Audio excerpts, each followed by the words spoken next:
Всем привет, друзья! Сегодня я хочу поделиться с вами рецептом полезного овсяного печенья. Почему полезного? Потому что в составе этого печенья не будет сахара и муки. И, кстати, на моем канале уже есть рецепт классического овсяного печенья. Ссылку я оставлю в описании под этим видео. А прежде чем мы начнем готовить полезное печенье, не забудьте подписаться на мой канал. Список ингредиентов вы видите сейчас на экране, а также в описании под этим видео вы найдете точно такой же список.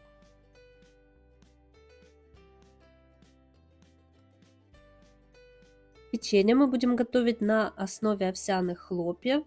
Для рецепта я использую нежные хлопья. Вы можете взять любые, но я категорически не рекомендую использовать покупную овсяную муку. Она слишком мелкая, и привкус у печенья получится не очень приятной, а скорее с такими крупинками, похожими на муку. Поэтому лучше всего использовать овсяные хлопья. Их нужно измельчить в блендере до состояния крупной крошки. Это почти мука, но довольно крупного помола. Теперь в нашу получившуюся муку добавляем все сухие ингредиенты: разрыхлитель, корицу, соль. И перемешиваем. Добавляем растительное масло, конечно же, без запаха. Я использую обычное подсолнечное масло. И также я буду добавлять мед. Если у вас аллергия на мед, можете в принципе его не добавлять, так как в составе есть сухофрукты. Этого будет вполне достаточно. Мы все хорошо перемешиваем. Вот такая получается масса, похожая на мягкий пластилин. Теперь добавляем изюм и клюкву, а также орехи. Я использую измельченный миндаль, но вы можете взять хоть грецкий орех, это не имеет значения, с любым орехом будет вкусно. А также добавляем одно яйцо. Хорошо все перемешиваем, и наше тесто практически готово. Нам нужно хорошо объединить все ингредиенты, утрамбовать массу в этой же мисочке.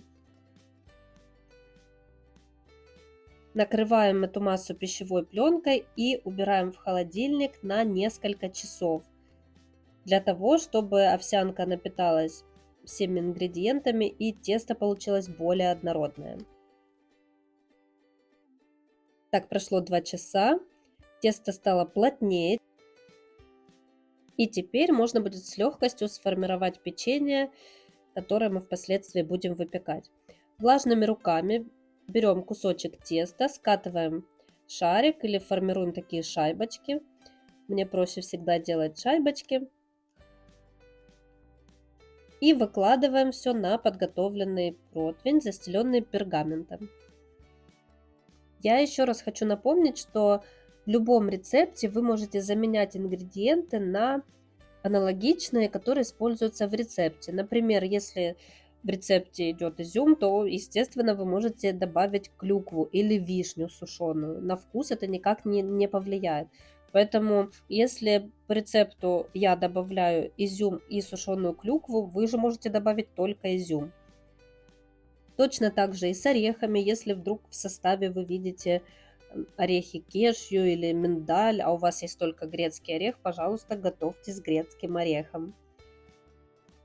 И если вы не любите, к примеру, корицу, то добавьте ваниль, у вас будет прекрасное овсяное печенье с ароматом ванили. Почему нет? Делайте так, как вам нравится. А наше печенье практически готово. Теперь мы отправляем его в разогретую до 200 градусов духовку на 12-13 минут. Следите, чтобы печенье хорошо пропеклось, но не подгорело. Вот такое оно получается. Оно не увеличивается в размере. Вот как вы его сформировали, таким оно и получится. И, конечно же, оно не совсем похоже на классическое овсяное печенье. Да, в составе есть овсянка, но оно по вкусу немножко отличается, конечно же, потому что его мы приготовили без муки и без сахара. Но поверьте, сладости тут больше, чем достаточно. Такое печенье идеально подойдет к завтраку с кофе или с чаем, или же на перекус, на работу или на учебу. Тут уже смотрите сами, как и когда есть это печенье. Печенье получается не хрустящим, а довольно мягким, приятным, но оно по вкусу не напоминает абсолютно овсянку. Если кто-то переживает, я знаю, что когда многие пытались готовить овсяное печенье, максимально полезное, то многим не нравился вкус как раз таки из-за того, что печенье напоминало овсяную кашу. Это не наш случай, печенье действительно по вкусу как оригинальное настоящее печенье. Пробуйте, заменяйте ингредиенты, пишите в комментариях, что у вас получилось. Я надеюсь, вам понравился этот рецепт. И если это так, не забудьте мне об этом написать.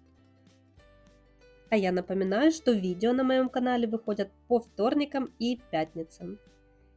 Всем спасибо, не забудьте поставить сердечко и до скорых встреч. Всем пока!